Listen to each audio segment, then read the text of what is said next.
ప్రేమ కలిగిన పరలోకపు తండ్రి, మీ పరిశుద్ధమైన పవిత్రమైన ఘనమైన మీ నామానికి మా ప్రభు అయిన క్రీస్తు వారి పేరట ముందుగా కృతజ్ఞతాస్తుతులు చెల్లిస్తున్నాము తండ్రి. మీ మహాకృప, మీ తోడు, ప్రయాణంలో తోడుగా ఉండి జరుగుతున్న ఈ సభలో మీ వాక్యం అందించడానికి నడిపించినందుకు స్తోత్రాలు తండ్రి. ఏర్పాటు చేసిన కుటుంబాన్ని జ్ఞాపకం చేసుకోండి. తరలి వచ్చి వేదికను అలంకరించిన దైవజనులను జ్ఞాపకం చేసుకోనండి.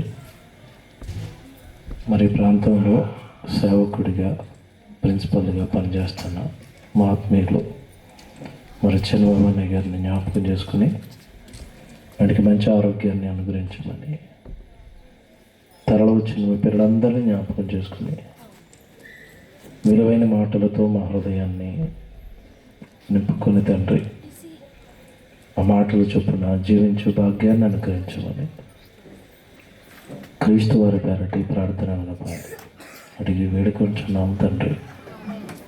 ఆమేన్. ప్రియులారా, తరలి వచ్చిన మరి కోడికకు మీ అందరికీ కూడా మన ప్రభు అయిన యేసుక్రీస్తు వారి పేరట ముందుగా శుభములు, వందనములు తెలియజేస్తున్నాను. మరి ప్రాంతానికి నన్ను ఆహ్వానించి మీ ద్వారా వాక్యపు పరిచర్య జరిగించడానికి అవకాశం ఇచ్చిన మరి పెద్దలు, మా అన్నయ్య సిబిటి పాలకొల్లు ప్రిన్సిపల్ గారు చంద్రబాబు అన్నయ్యకు మా ప్రత్యేకమైన వందనాలు తెలియజేస్తున్నాను. మరి చిన్నవాళ్ళమైన ప్రేమతో మమ్మల్ని పిలిచి ఆహ్వానించి వాక్యాన్ని చెప్పడానికి ఇచ్చినందుకు ఆమెకు కృతజ్ఞతలు. అలాగే వేదికను అలంకరించిన దైవజనులందరికీ కూడా ప్రత్యేకమైన శుభములు, వందనములు తెలియజేస్తున్నాను. పిల్లరా, ఒక మంచి అంశాన్ని నేర్చుకుందాం. లోక వ్యాపకాలలో మనిషి జ్ఞాపకాలతో దేవుడు. పిల్లరా, మానవ జన్మ ఎంత గొప్పదో, ఆ జన్మ పట్ల ఆ జన్మనిచ్చిన దేవుడు ఎన్ని కలలు కంటున్నాడో ఈ రాత్రి మీకు అర్థమవుతుంది. మనిషికి జీవితాన్ని ఇచ్చిన దేవుడు మనిషి జీవితం తన ఇష్టం వచ్చినట్లుగా, తనకు అనుకూలంగా తాను జీవిస్తాడని కాదు, కానీ తనకు జన్మనిచ్చిన దేవునికి అనుకూలంగా సమస్త విషయాలలో దేవునికి లోబడి దేవుడు రాయించిన వాక్యాన్ని చేతపట్టుకుని చదివి గ్రహించి వాటిని జీవితానికి అన్వయించుకుని ఆ వాక్యానుసారం భూమి మీద జీవిస్తూ పుట్టించిన దేవుడికి మహిమ తెస్తాడు అన్న ఉద్దేశంతో దేవుడు ఈ చక్కటి జన్మను అనుగ్రహించాడు. కానీ ఈరోజు మనిషి జీవితం ప్రత్యేకంగా మీకు చెప్పవలసిన అవసరం లేదు. రాను రాను సమాజం క్రూరంగా తయారవుతుంది అని చెప్పడానికి ఆశ్చర్యం ఏమీ లేదు. గత 3 రోజులుగా ఒక వార్త మీరు వింటున్నారు. నిజంగా తెలుగు 2 రాష్ట్రాలను ఆ వార్త కలిచివేస్తుంది. ఒక అతను తన భార్యను చంపేశాడు హైదరాబాద్లో. మీరు చూశారు. చంపటంలో ఎలా చంపాడో చూశారు. ఎలా చంపాడు?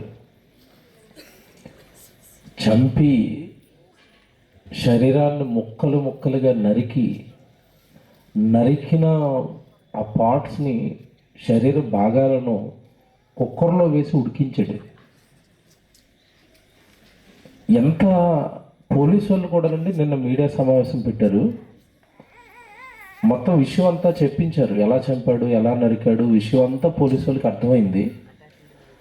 ఆ విషయాన్ని మీడియాకు చెప్పడానికి కూడా పోలీసు ఆయనకి మనసు రావట్లేదండి. అంత క్రూరంగా చంపాడట.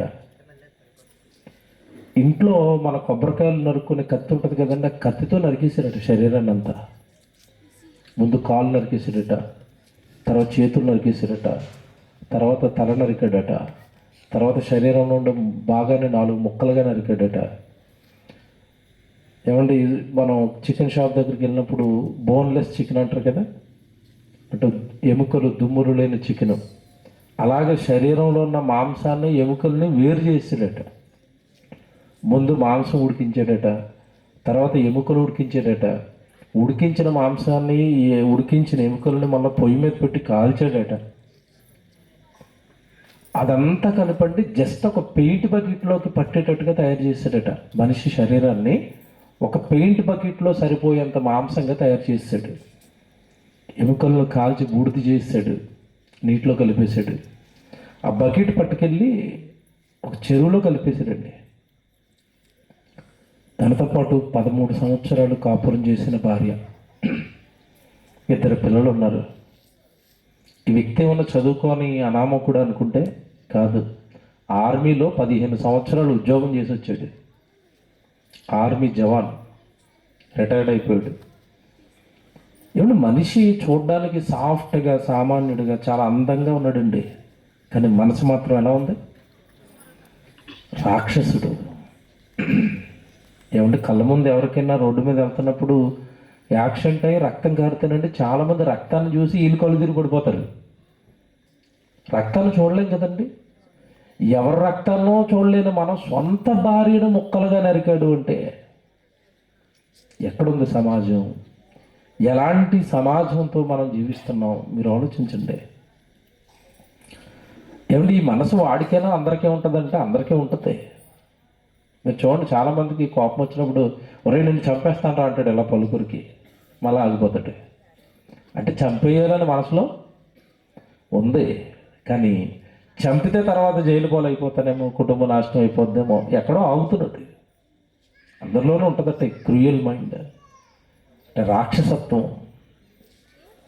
పిల్లరా, దేవుడు మనిషికి జన్మనిచ్చింది ఇలాంటి భయంకరమైన నేరాలు చేస్తాడన్నా, ఇంత క్రూరుడుగా తయారవుతాడన్నా, తోటివారిని చంపుకుంటాడన్నా, లేదా తాను చేస్తాడన్నా, చదువుల పేరుతో, ఉద్యోగాల పేరుతో, మోసాల పేరుతో ఈరోజు జరుగుతున్న ఆత్మహత్యలు మీరు చూడండి. దేవుడిచ్చిన జీవితాన్ని అర్ధాంతరంగా ముగించుకుంటున్నారు. పిల్లరా, అసలు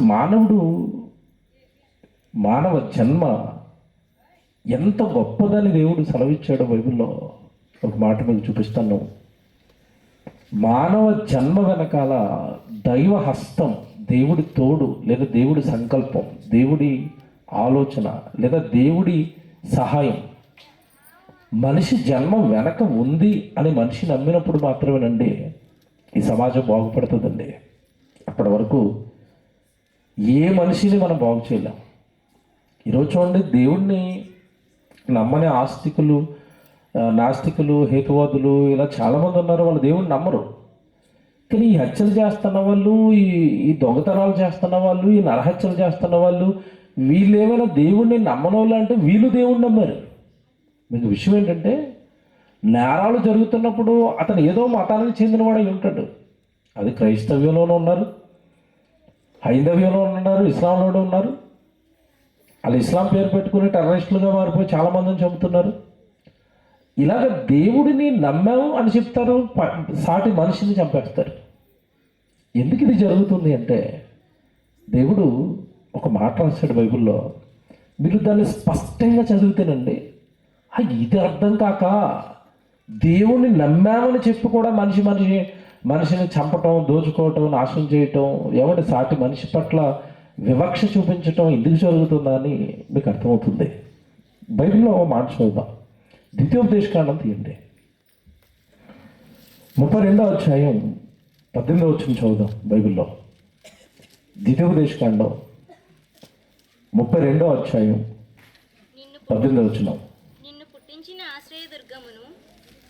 నిన్ను పుట్టించిన ఆశ్రయదుర్గమును విసర్జించితివి, విడిచిపెట్టాడు. నిన్ను కనిన దేవుణ్ణి మరిచితివి, యెహోవా దానిని చూచాను. పిల్లలది మీరు చాలాసార్లు చదివిన వచనంలా ఉంటుంది. ఒకసారి అక్కడ దేవుడు మాట్లాడుతున్న ఇంటెన్షన్ లేదా ఆయన మనస్సులోనికి వెళ్ళి మాట ఆలోచిస్తే బలి చెప్పాడండి దేవుడు అని మీకు అనిపిస్తుంది. ఇక్కడ ఏమంటున్నాడంటే దేవుడు, నిన్ను పుట్టించిన ఆశ్రయదుర్గమును విసర్జించాడు. మనిషి ఆత్మహత్య ఎందుకు చేసుకుంటున్నాడంటే, నన్ను పుట్టించిన ఆశ్రయదుర్గం అంటే నాకు ఒక కష్టం వస్తే ఆశ్రయించడానికి ఒక మహాదుర్గం ఉంది, ఒక మహాకోట లాంటి ఒక మహాశక్తి ఉంది నన్ను కన్న తండ్రి. ఈ విశ్వాన్ని కలిగించిన మహాశక్తి, భూమి మీద మనుషులందరికీ జన్మనివ్వగలిగిన కెపాసిటీ, సామర్థ్యం కలిగిన తండ్రి దేవుడు, భూలోకాలను కలిగించిన వాడు, ఈ భూమి మీద ఉన్న కొన్ని కోట్ల మందికి ఆహారం పెడుతున్నవాడు, సూర్యుడిని మండించగలిగిన వాడు, భూమిని తిప్పగలిగిన వాడు, కోటాను కోట్ల నక్షత్రాలను చేయగలిగిన వాడు, మహాశక్తి నాకు జన్మనిచ్చింది అన్న ఆలోచన మనిషికుంటే, ఆ మహాశక్తి మీద కనుక ఆనుకుంటే మనిషి చచ్చిపోడండి.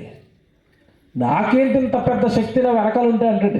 కానీ మనిషి చేసిన పొరపాటు ఏంటంటే, పుట్టించిన ఆశ్రయదుర్గాన్ని అంటే ఎవరిని ఆశ్రయించాలో, ఎవరిని నమ్ముకోవాలో, ఎవరిని నమ్ముకుంటే క్షేమంగా ఉంటాడో, ఎవరిని నమ్ముకుంటే ప్రతి సమస్యలో నుంచి బయటకు తీసుకొని రాగలడో ఆయన ఏం చేశాడట?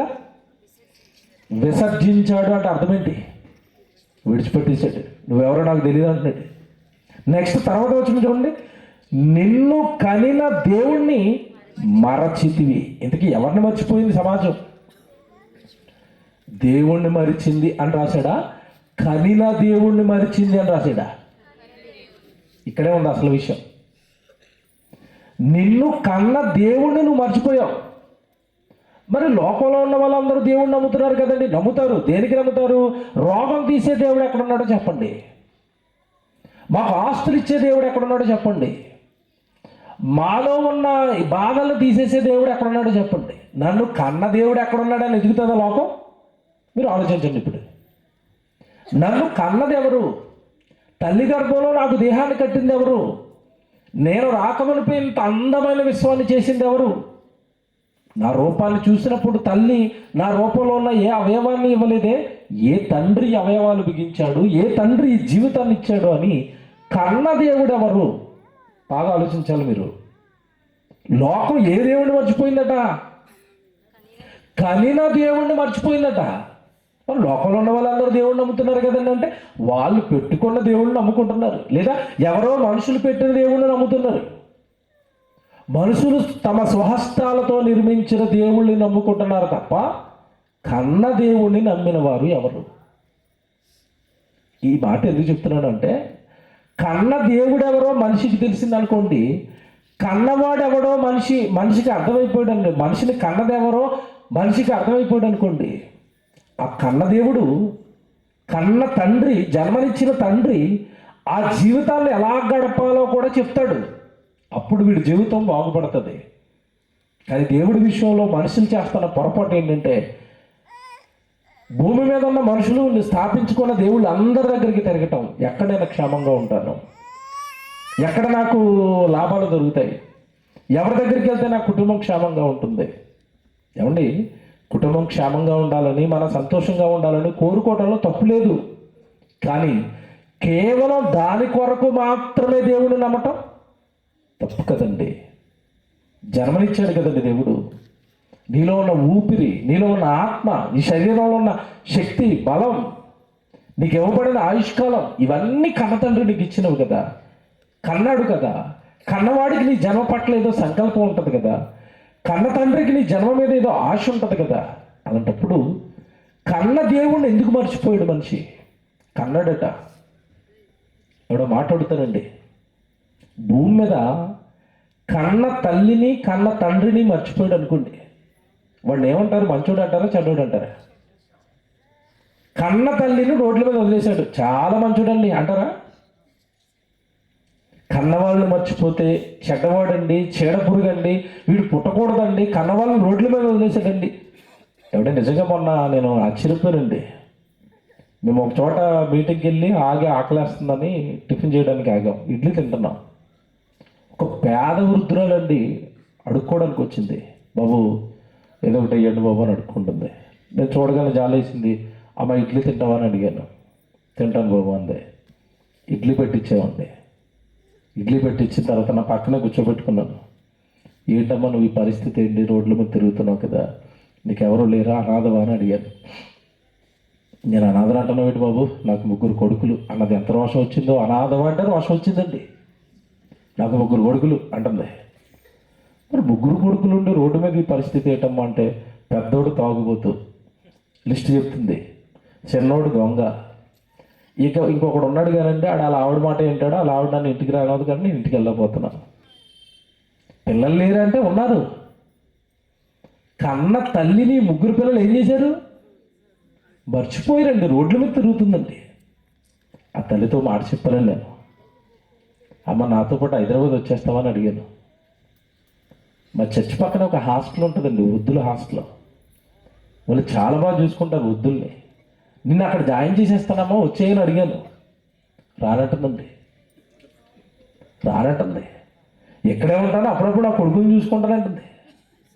వాళ్ళేమో రోడ్ల మీద వదిలేసినా రామానికి మంచి స్థితిని ఇస్తానంటే అమ్మాయి ఏమంటుంది, లేదు కొడుకుని చూసుకుంటాను. తల్లికే ఈ మనసు ఉంటే దేవుడికి ఉండదండి. కన్న దేవుడిని మనుషులు మర్చిపోయారట. మనుషులు మర్చిపోయినా మనిషిని మాత్రం దేవుడు మర్చిపోలేకపోతున్నాడు. ఏంటి కారణం అంటే, కారణం ఏంటి తెలుసా? నువ్వు ఎందుకమ్మా నాతో పాటు రావు హైదరాబాద్ అని అంటే, చిన్నోడు తాగేసి అప్పుడప్పుడు అక్కడక్కడ పడిపోతాడు నాన్న, నేను ఉంటే ఏదో చూసుకుంటాను ఇల్లు అంటుంది. అంటే చిన్నప్పటి నుంచి కని పెంచిన జ్ఞాపకాలు బిడ్డని విడిచిపెట్టలేకుండా తల్లిని ఏం చేస్తున్నాయి, ఆపేస్తున్నాయి. జ్ఞాపకాలు కదండి. మీరు చూడండి, చిన్నప్పటి నుంచి ఇప్పుడంటే కెమెరాలు వచ్చినాయి కనుక చిన్నోడు మొదటి బర్త్డే ఒక ఆల్బమ్ ఉంటుంది, 2వ బర్త్డే ఆల్బమ్, 3వ బర్త్డే ఆల్బమ్. అంటే మనిషి తన పిల్లల జ్ఞాపకాలను ఫోటోలలో బంధించి దాచుకుంటున్నాడు కదా. పెళ్లి ఫోటోలు అనే ఒక ఆల్బమ్ ఉంటుందండి. ఎవరింటికి వెళ్ళినా సరే ఆ పుస్తకం వేసేస్తారు. గ్రంథం అది అందరింట్లోనూ గ్రంథం ఉంటుంది. బైబిల్ ఉంటుందో లేదో తెలియదు కానీ పెళ్లి గ్రంథం ఉంటుంది. అది ఓపెన్ చేయగానే ఇగో ఈయన మా తమ్ముడు, ఇది మా చెల్లి, ఇంకా అసలు వాళ్ళు ఎక్స్ప్లెయిన్ చేస్తూ ఉంటారంటే వాళ్ళు ఎవరో మనకి తెలియదు. వాళ్ళు ఎందుకు చెప్తున్నారో మనకి తెలియదు. ఆ గ్రంథం ఓపెన్ చేస్తారు ఇంటికి వెళ్ళగా. పెళ్లి ఆల్బమ్ ఎంత ఉంటుంది. నీ పెళ్ళిళ్ళు, నీ బర్త్డేలు, నీ జ్ఞాపకాలన్నీ నువ్వు భద్రపరుచుకుంటున్నప్పుడు నిన్ను కన్న దేవుడు నీ జ్ఞాపకాలు భద్రపరుచుకుంటాడా లేదా? భద్రం చేసుకున్నాడు. ఆ జ్ఞాపకాలతోనే దేవుడు ఉంటున్నాడు. చూపిస్తాను ఇప్పుడు బైబిల్లో. ఆ జ్ఞాపకాలతో మనిషి ఎన్ని నేరాలు చేసినా, ఎన్ని పాపాలు చేసినా, ఎన్ని ఘోరాలు చేసినా కన్న దేవుడు, కన్న బంధం, కన్న పేగు మనుషులను విడిచిపెట్టుకోలేకపోతుంది. ప్రియులరా, ఎంత క్రూరంగా తయారైన సమాజం, క్రూరంగా తయారైపోయి మనుషులను చంపుతున్నా దేవుడు తనకొచ్చే కోపాన్ని అణుచుకుని తన పిల్లలను తన దగ్గరకు తెచ్చుకోవాలనుకుంటున్నాడే తప్ప ఏనాడు చంపుకోవాలని మాత్రం అనుకోవటం లేదు. ఎంత ముద్దుగా పిలుస్తాడో తెలుసండి బైబిల్లో. దేవుడు భూమి మీద ఉన్న మనుషులను ఏమని పిలుస్తాడో తెలుసా? ఇదే ద్వితీయోపదేశకాండం 14వ అధ్యాయానికి రండి. 14వ అధ్యాయం 1వ వచనం చూడండి ఒకసారి. 1వ వచనం ద్వితీయోపదేశకాండం ఏమండి? ద్వితీయోపదేశకాండం 14వ అధ్యాయం 1వ వచనం చదువుతున్నారు. మీరు మీ దేవుడైన యెహోవాకు బిడ్డలు గనుక చనిపోయిన వాడు ఎవడిని బట్టి మిమ్మును మీరు కోసుకొనకూడదు అన్నాడండి దేవుడు. ఎవడు మన గురించి ఏం చెప్తున్నాడండి? మీరు మీ దేవుడైన యెహోవాకు బిడ్డలు. ఆ పదం చూసారా? బిడ్డ అని పిలుస్తున్నాడు. మీరు మీ దేవుడైన యెహోవాకు బిడ్డలు కనుక ఎవడైనా భూమి మీద ఒకటి చచ్చిపోతే ఆ చచ్చిపోయినాన్ని బట్టి మీరు చచ్చిపోకండి. నీ బిడ్డ చచ్చిపోయాడా నువ్వు చచ్చిపోతానంటే నిన్ను కన్న దేవుడు నీకు నీకు నీకు తండ్రి కదా, నువ్వు ఆయన బిడ్డవు కదా, ఆయన ఏమైపోవాలి? మీరు మీ దేవుడైన యెహోవాకు ఏమవుతారట? బిడ్డలు. నా పిల్లలు మీరు, నా కుమారుడు నువ్వు, నా కుమార్తెవు నువ్వు అన్నట్టు. జాగ్రత్తగా వినాలి. నేను మిమ్మల్ని కన్నాను అని ఇందాక ముందు వచనంలో చెప్పాడు. ఇక్కడికి వెళ్ళేసరికి మీరు నా బిడ్డలు అని చెప్తున్నాడు. ఇంతకీ ఈ బిడ్డలకి, మనుషులకి దేవుడు ఎందుకు కంటున్నాడు? ఎందుకు జన్మనిస్తున్నాడు? ఎందుకు ఈ జీవితాన్ని ఇచ్చాడు అంటే, మనిషి రోజు భూమి మీద తన వ్యాపకాల్లో పడ్డాడు. పుట్టాను కనుక చదువుకోవాలి, పుట్టాను కనుక ఉద్యోగం చేయాలి, పుట్టాను కనుక పిల్లల్ని కనాలి, పుట్టాను కనుక పెళ్లిళ్ళు చేసుకోవాలి, పుట్టాను కనుక ఆస్తులు సంపాదించాలి, ఇదే నేను ఎందుకే పుట్టానేమో అని అన్నట్టుగా మనిషి బ్రతికేస్తున్నాడు. కానీ మనిషి పుట్టుక వెనకాల దేవుడు ఆలోచన ఏంటో గ్రంథస్థం చేశాడు దేవుడు. ఎఫెసీయులకు రాసిన పత్రిక 1వ అధ్యాయం 11వ వచనం జాగ్రత్తగా రాయండి, రాసుకోండి. మీ డైరీల్లో మీరు పదే పదే ఈ వచనాల్లో ఉన్న సారాన్ని మీరు ఆలోచించండి. ఎఫెసీయులకు రాసిన పత్రిక 1వ అధ్యాయం 11వ వచనం, మరియు క్రీస్తునందు ముందుగా నిరీక్షించిన మనము. చూసారా, మనము. ఆ రోజు ఎఫ్సి పట్టణానికి పత్రిక రాశాడు.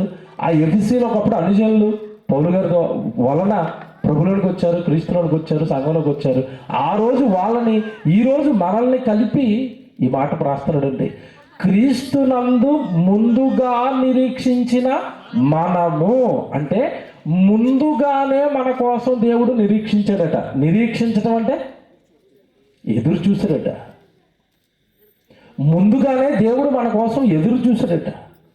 ఎప్పటి నుంచి ఎదురు చూశాడు? పైన ఉంటుంది, మీరు చాలాసార్లు చదువుకున్నారు, 4-6 వచనాలు కలిసి ఉంటాయి.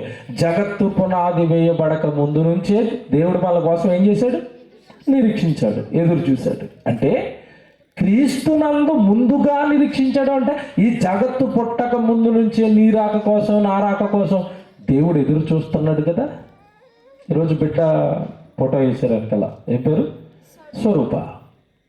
ఆ బిడ్డ ఎప్పుడు పుట్టింది అని ఎవడు వాళ్ళ అమ్మ నాన్నలు అడిగితే ఇది 10వ సంవత్సరం అండి, 10 సంవత్సరాల క్రితం పుట్టిందండి. అంటే బిడ్డ ఎప్పుడు పుట్టిందని అమ్మ నాన్నలు అడిగితే 10 సంవత్సరాలు అంటారు. దేవుడిని అడిగితే ఈ బిడ్డ ఎప్పటిది తండ్రి అని దేవుడిని అడిగామనుకోండి, దేవుడు ఏమంటాడు తెలుసా? జగత్తు పునాది వేయబడక ముందు నుంచే నేను ఈ బిడ్డ కోసం ఏం చేశాను? నిరీక్షించాను. దేవుడి లెక్కల్లో మనిషి యొక్క వయసు ఎంత చెప్పండి? ఇప్పుడు ఎప్పుడు పుట్టాడు? జగత్తు పునాది వేయబడక మునుపు పుట్టిన మనిషి ఈ జగత్తులోకి వచ్చి 10 సంవత్సరాలు అయింది. స్వరూప వచ్చి 10 సంవత్సరాలు అయింది జగత్తులోకి. అంతకు ముందు నుంచే దేవుడు కన్నాడు, తన ఆలోచనలో కన్నాడు, పరలోకంలో తన సంకల్పంలో కనేశాడు. ఈ తరంలో ఈ బిడ్డ భూమి మీదకి రావాలి అన్నది దేవుని సంకల్పం. జగత్తు పునాది వేయబడక మునుపు పుట్టిన మనిషి దేవుని యొక్క ఆలోచనలు, దేవుని యొక్క ఉద్దేశాలు నెరవేర్చడానికి ఈ జగత్తులోనికి వస్తున్నాడు. ఎంత గొప్పదండి మానవ జన్మ! ఎంత శ్రేష్టమైనదండి! ఎంత విలువ కలిగిందండి! సృష్టికర్త కొన్ని కోట్ల సంవత్సరాల సంకల్పం కదండి మానవ జన్మ. మీరు చదువుతారు చూడండి, అక్కడ 11వ వచనం, క్రీస్తునందు ముందుగా నిరీక్షించిన మనము ఇంతకు ఎందుకు పుడుతున్నాడట? తన మహిమకు కీర్తి కలుగ చేయవలెనని దేవుడు తన చిత్త ప్రకారముగా,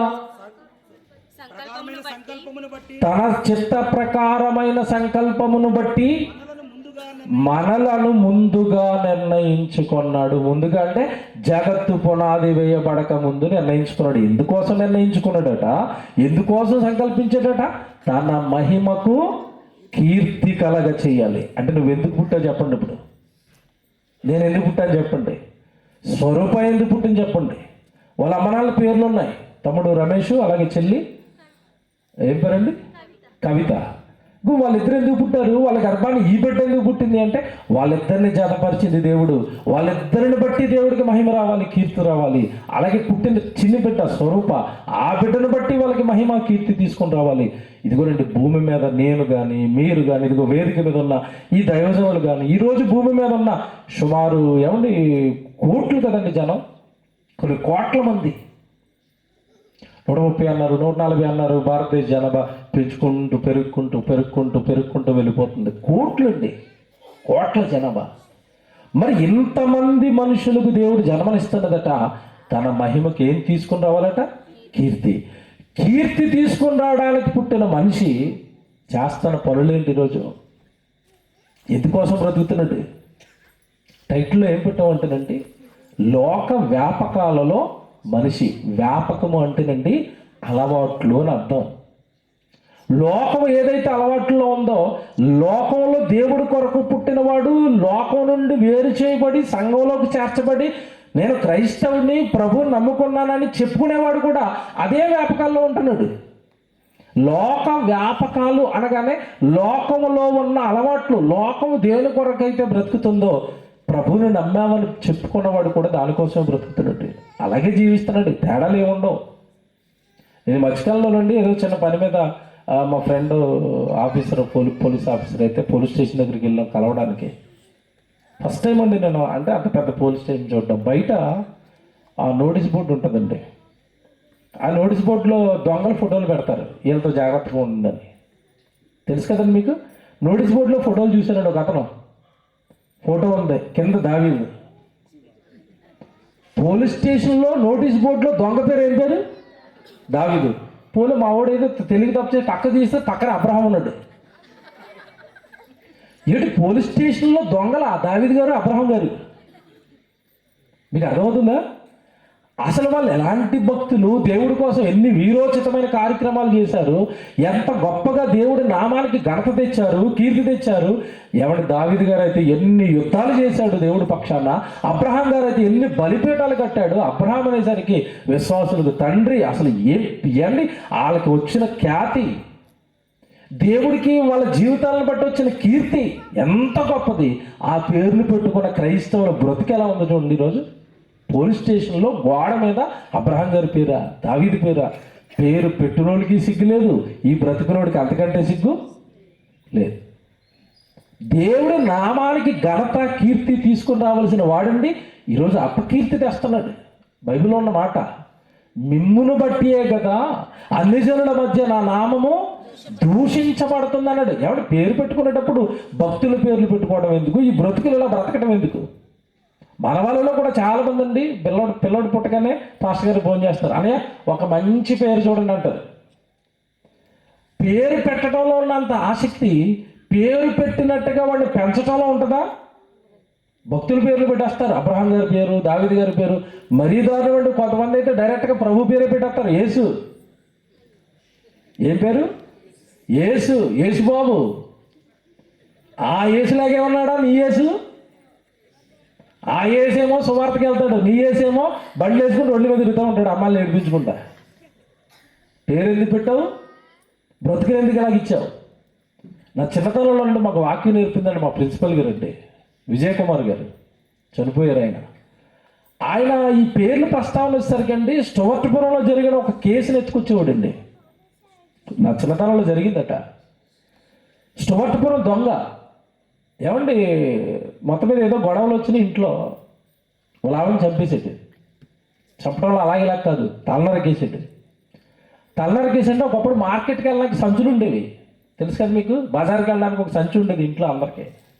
ఇప్పుడంటే ప్లాస్టిక్ కవర్లు వచ్చి సంచులు లేకుండా పోతున్నారు. అప్పుడు అలా కాదు, మార్కెట్కి వెళ్ళాలంటే బ్యాగ్ దాన్ని కూడా ఆవిడ గారిని, ఆవిడ బ్యాగ్ తెచ్చి తిని మార్కెట్కి వెళ్ళేవాడు. ఆ బ్యాగ్లో చంపేసి తల పెట్టుకుని వెళ్ళాడు పోలీస్ స్టేషన్కి. టేబుల్ మీద అలా పెట్టాడట. ఏడు బ్యాగ్తో కూరగాయలు తెచ్చారేమనుకుంటున్నారు వాళ్ళు, పోలీసు వాళ్ళు. ఇలా జుట్టు ఇలా లేపి తల మీద అలా పెట్టాడట టేబుల్ మీద. నరికేసిన తల అలా ఆవిడది. ఇగో ఈవిడ మా ఆవిడ, తప్పు జరిగింది, తప్పు చేసింది, నరికేశాను, కేసు రాసుకున్నానట. ఇంతకీ ఏంటయ్యే పేరు అంటే, నా పేరు యేసు, వేసేసాను, కేసు రాసుకున్నానట. పేరేంటంతకే? యేసు. ఏం చేశాడు?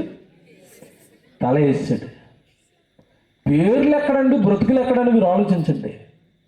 ఇది రియల్గా జరిగింది. ఇది అంటే దేవుడు కోరుకున్న జీవితాలు, తన మహిమకు కీర్తి తీసుకుని రావడానికి మనుషులకు జన్మనిస్తే, మనుషులు భూమి మీద వ్యాపకాలు అంటే అలవాట్లలో పడ్డారట. ఏ అలవాట్లలో పడ్డారో దేవుడు చెప్తున్న మాటలు చూపిస్తాను. హోషే గ్రంథం తీయండి, 4వ అధ్యాయం 1వ వచనం చూడండి. హోషే గ్రంథం 4వ అధ్యాయం 1వ వచనం చదువుతున్నారు చూడండి.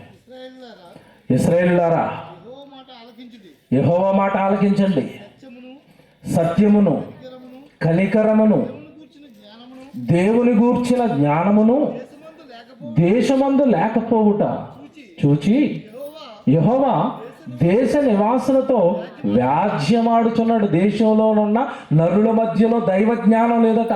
వాక్యాన్ని నేర్పిస్తామంటే వచ్చేవాళ్ళు ఎవరున్నారండి ఈరోజు? దేవుడి మాటలు ఉచితంగా నేర్పిస్తామని ఇదిగో బైబిల్ కాలేజీలు పెట్టి, రీసెర్చ్ సెంటర్లు పెట్టి, సభలు పెట్టి, సెమినార్లు పెట్టి ఉచితంగా దేవుడి జ్ఞానం నేర్చుకుంటుంటే వచ్చేవాళ్ళు ఎవరున్నారు? బియ్యం పంచుతామంటే తండోపుతాండాలుగా వస్తారు, అంతే కదండి. ఫ్రీగా బట్టలు పంచుతామంటే వస్తారు. దేవుడి వాక్యం పంచుతామంటే ఖాళీ లేదు, బిజీగా ఉన్నాం. అందుకే మనుషుల జీవితాలు ఎలా మారిపోయాయట. 2వ వచనంలో చెప్తున్నాడు, అబద్ధ సాక్ష్యము పలుకుటయు, అబద్ధములాడుటయు, హత్య చేయుటయు, దొంగిలించుటయు, వ్యభిచరించుటయు, వాడుకయ్యను. ఈ పదం నన్ను చాలా కలిచివేసిందంటే. వాడుకయ్యను అంటే అర్థం ఏంటి? వాడుక అంటే అలవాటు, వ్యాపకంగా మారిపోయింది. ఏమంటే ఇక్కడ మీరు లోతుగా ఆలోచించాలి. మనిషి జీవితం దేవుడు పరిశుద్ధంగా పుట్టించాడు, మనిషిని పవిత్రంగా పుట్టించాడు. పుట్టినప్పుడు బిడ్డలోనండి ఏమైనా కల్మషాలు ఉంటాయండి? ఏమైనా స్వార్థాలు ఉంటాయండి? ఏముండవండి. పరిశుద్ధుడుగా భూమి మీదకి వచ్చిన మనిషిట తనకి వ్యాపకంగా అలవాట్లుగా ఏం మార్చుకున్నాడట? అబద్ధమాడుట. తాను అబద్ధమాడుతాడు. ఎవరినైనా నాశనం చేయడానికి అబద్ధ సాక్ష్యం పలకడానికి ముందుకు వస్తాడు. దొంగతనాలు చేస్తాడట, వ్యభిచారాలు చేస్తాడట, నరహత్యలు చేస్తాడట. ఇవన్నీ పొరపాటున జరుగుతున్నాయి అన్నాడా దేవుడు? అలవాటుగా జరుగుతుందనట. వాడుకయ్యను అంటే అర్థం ఏంటి? ఇక్కడ చాలా విషయం ఉంది, మీకు అర్థమైందో లేదో. వాడుకయ్యను అంటే అర్థం ఏంటి? సహజంగా మీకు చెప్తాను. మీ అలవాట్లు ఏంటండి అని అడిగారు అనుకోండి ఎవరైనా, ఏం చెప్తాను చెప్పండి? ఉదయం లేచి మీ అలవాట్లు ఏంటంటే, అదే ఉదయం లేవగానే పళ్ళు తోముకుంటానండి, అది అలవాటు. అంతేనా? పళ్ళు తోముకోవటం అలవాటు. కొంతమంది రోడ్డు మీద జాగింగ్కి వెళ్తారు ఒక అరగంట, నేను అలాగా వాకింగ్కి వెళ్ళి వస్తానండి, అది నా అలవాటు అండి. స్నానం చేస్తానండి, అలవాటు అండి. పలానా సెంటు కొట్టుకుంటానండి, అది నాకు అలవాటు అండి. పౌడర్ రాసుకుంటానండి, అది నాకు అలవాటు అండి. ఇవి అలవాట్లు అంటే. అలవాట్లు అంటే ఇవి చెప్పాలి. కానీ మనుషుల అలవాట్లలో దేవుడు చూసినవి ఏం కనపడుతున్నాయి దేవుడికి? వాడు ప్రతిరోజు కనీసం ఒక 2-3 అబద్ధాలు ఆడకపోతే మనసు పోగొట్టలేదట. అబద్ధం ఆడటం ఎలా మారిపోయిందట? వాడుక అలవాటుగా మారిపోయిందట. కాబట్టి అబద్ధం ఆడిన వాడు నరకానికి వెళ్తాడు అని బైబిల్లో రాయించినా అబద్ధానికి మనిషి భయపడతాడా? భయపడ్డావు. రెండు వ్యభిచారం చేస్తే నరకానికి వెళ్ళిపోతామని దేవుడు చెప్తుంటే వ్యభిచారానికి మనిషి భయపడుతున్నాడా? భయపడ్డావు. వ్యభిచారం చేయటం అలవాటట, దొంగతనం చేయటం అలవాటట, నరహత్య చేయటం అలవాటట. ఏమండి, ఈ అలవాట్లలో బ్రతుకుతాడని మనిషికి దేవుడు జన్మించాడా? FC 1:11. అదే చివరి వరకు మీరు గుర్తుపెట్టుకోండి. ఎందుకు ఇచ్చాడు జన్మ? తన మహిమకు కీర్తి కలుగ చేయవలనని అన్నాడు కదా. మహిమ, తన దేవుడు కొన్న మహిమకు కీర్తి తీసుకుని రావడానికి పుట్టిన మనిషి ఇదిగోనండి ఇవి మార్చుకున్నాడు అలవాట్లుగా. చివరికి దేవుడు విసిగిపోయి ఏమంటున్నాడు తెలుసండి? అలా కిందకి మీరు తర్వాత చదువుకోండి, ఇంటికి వెళ్ళిన తర్వాత 5వ వచనం, 6వ వచనం, 7వ వచనం చదువుకోవాలి. కింద 8వ వచనం చదివిస్తానండి డైరెక్ట్గా. 8వ వచనం ఏమండి? యెహోషువ గ్రంథం 4వ అధ్యాయం 8వ వచనం చదువుతున్నారు. నా జనులు పాపములను ఆహారముగా చేసుకొందురు గనుక. ఏమండి, దేన్ని ఆహారంగా చేసుకున్నారట? పాపము ఆహారం అంటున్నాడు. ఏంటి ఆహారం అంటే అర్థం ఏంటి? 3 పూటలు వేస్తే కానీ ఉండలేనిది అని అర్థం. అంతేనా? ఆహారం అంటే ఎన్నిసార్లు తింటాడు రోజుకు మనిషి? పొద్దున్న, మధ్యాహ్నం, సాయంత్రం. కొంతమంది మధ్యలో స్నాక్స్ 4 గంటలకి, టీలు ఉండాలి మధ్యలో. అంటే ఆహారం తింటే కానీ మనుషులు లేకపోతున్నాడట. అలాగే నా జనులు పాపములను ఆహారంగా చేసుకున్నారంటే కనీసం ఒక్కసారైనా, 2 సార్లు అయినా, రోజుకు 3 సార్లు అయినా ఎవడో ఒకడి మీద చెడ్డగా మాట్లాడకపోతే వీడి కడుపు నిండటం లేదట. ఆహారం తినకపోతే ఎలాగా? ఎవడు రోజు బ్రేక్ఫాస్ట్ చేయలేదనుకోండి, ఉదయాన్నే ఎలా ఉంటుంది? ఉదయాన్నే టిఫిన్ తినలేదనుకోండి ఎలా ఉంటుంది? ఏదో ఎవరితో మాట్లాడుతున్నా సరే ఏదో లోటు వెనకాల పిడుతూ ఉంటుంది. కింద దేవుడు అంటే కడుపు దేవుడు, అంతే కదండి. చాలామందికి దేవుడి కంటే కడుపే. నాకు తెలిసి ఇప్పుడు మీకు భోజనాలు పెడతారు. ఎప్పటికీ లేట్ అయింది. ఇంట్లో ఉంటే 9 గంటలకు అయిపోద్ది భోజనం. ఇప్పుడు 10 అయింది కదండి. నేను 12:30 వరకు వాక్యం చెప్పాను అనుకోండి, నన్ను తిట్టేటట్టుగా చేస్తాడు మిమ్మల్ని ఒక ఆయన. ఎవరు? ఏ దేవుడు? ఆ దేవుడు బాగానే ఉంటాడు, వాక్యం అంటున్నా నా పిల్లడు అనుకుంటాడు. కానీ కడుపు దేవుడు ఊరుకుంటాడా? ఏది ప్రసంగం ముగిస్తారా లేదా? నా జనులకు పాపము ఆహారంగా మారింది అంటే పాపము చేస్తే కానీ ఏమండి ఆహారం తినకపోతే అల్లాడిపోతాడో, పాపం చేయకపోతే అల్లాడిపోతాడట మనిషి. ఎంత బాగా చెప్తున్నాడు చూడండి దేవుడు, ఎంత బాగా రాస్తున్నాడు చూసారా, రైటింగ్ చూసారా ఎలా ఉందో, ఆయన వర్ణన చూసారా, మనిషి జీవితాన్ని ఎంత బాగా ఏమంటే అర్థం చేసుకున్నాడు, ఎంత బాగా స్టడీ చేశాడు చూడండి మనిషిని. అబద్ధం ఆడకపోతే ఉండలేకపోతున్నారు. ఏమంటే నిజంగా భయంకరమైన మాట ఉంటుంది బైబిల్లో. చివరికి తిండి తినకపోతేనండి సాయంత్రం పూట కొంతమందికి నిద్ర రాదండి. వస్తుందా? చాలామంది నేను డైట్ చేస్తాను లావెక్కిపోయాడు ఆటగారు చెప్పగానే ఈ రోజు నుంచి నేను రాత్రిపూట అన్నం తిన్నంటాడు. 2 రోజులు ఉంటాడు ఈ మాట మీద.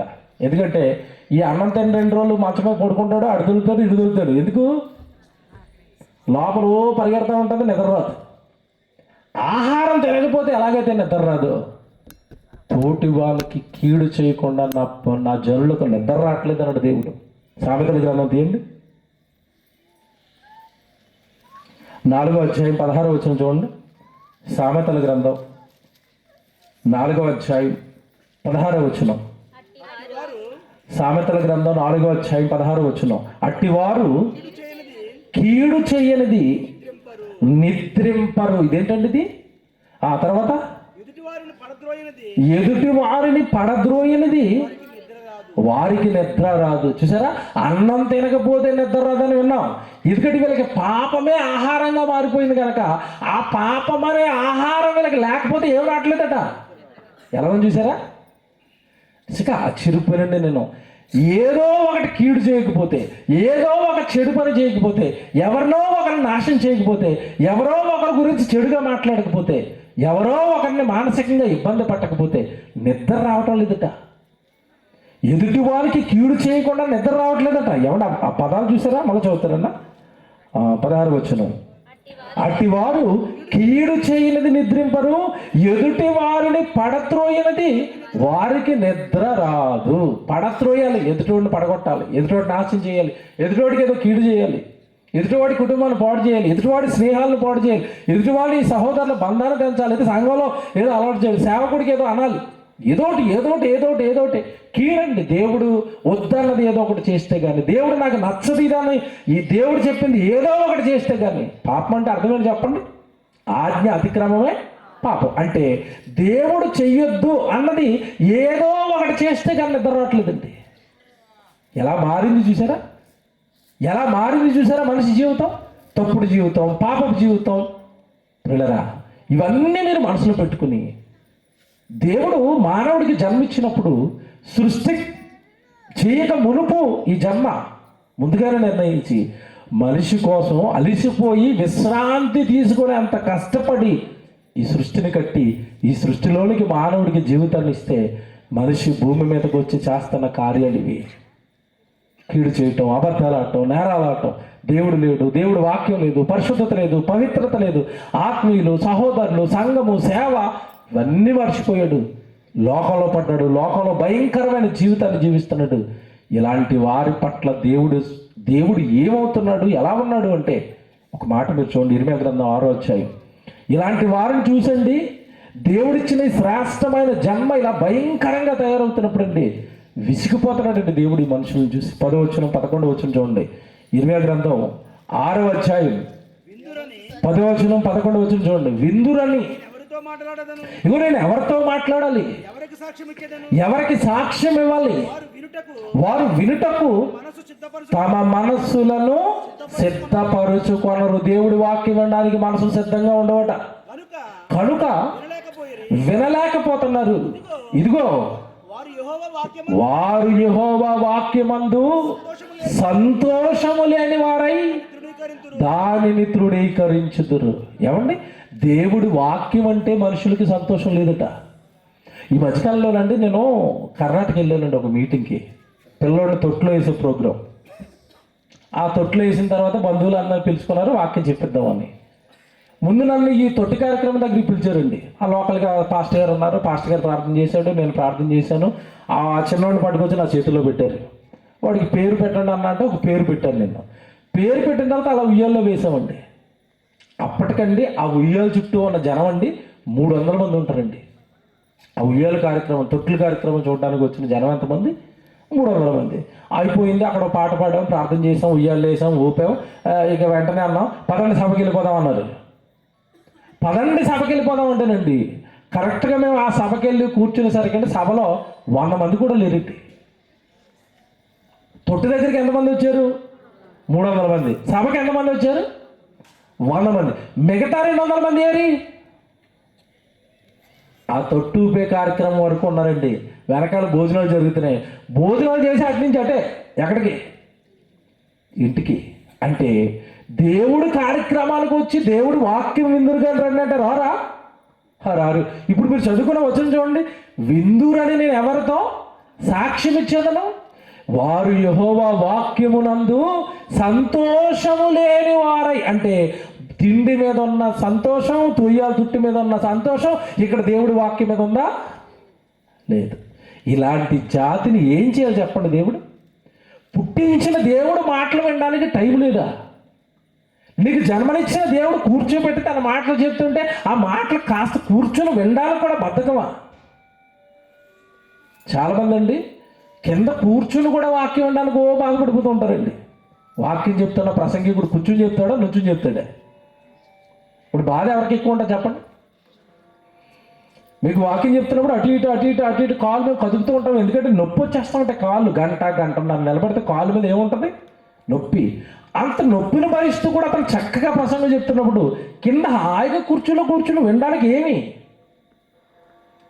కొంతమంది అయితే ఇక్కడ మన ప్రాంతాల్లో బాగా మర్యాదగా క్రమంగా దేవుడికో సేవకుడికో సన్నిధికో విలువిచ్చేలా ఉంటారు కదండి. నేను ఆ కర్నూలు ఆ కడప ప్రాంతానికి వెళ్ళానండి. అక్కడ కనుక టైం అయిపోయింది అనుకోండి, ఆ చివరినోడు ఇలా చెయ్యెత్తుతాడండి. అంటే అర్థం ఏంటంటే టైం అయిపోయింది, మమ్మల్ని భోజనానికి వదిలేయని. ఇప్పుడు వాక్యం అంటే సంతోషం ఉందంటారా? ఇప్పుడు చూడండి, అక్కడ చదవండి మీరు. యెహోవా వాక్యమునందు వారు సంతోషము లేని వారై ఆ వాక్యాన్ని తృణీకరిస్తున్నారు. మాకొద్దు దేవుడు మాటలు అంటున్నారట. కావున నేను యెహోవాను క్రోధముతో నిండి ఉన్నాను. ఇప్పుడు ఈ మాటను బట్టి ఒక ప్రశ్న అడుగుతాను నేను. ఇప్పుడు దేవుడికి ఎవరి మీద కోపం వస్తుందో నాకు చెప్పాలా? బాగా చెప్పండి. ఇప్పుడు యెహోవా వాక్యాన్ని ఎవడైతే తృణీకరిస్తున్నాడో, ఎవడైతే తోలనాడుతున్నాడో, ఎవడైతే వద్దంటున్నాడో, ఎవడైతే విననంటున్నాడో వాడి మీద యెహోవా కోపము నిండిపోయిందట. నిండిపోవటం అంటే ఎవడి కోపముతో రగిలిపోతున్నాడు వాక్యం విన్నవారి విషయంలో. వాక్యము వినని వారి మీద క్రోధముతో నిండి ఉన్నాను, కోపం వస్తుంది. తర్వాత దానిని అణుచుకొని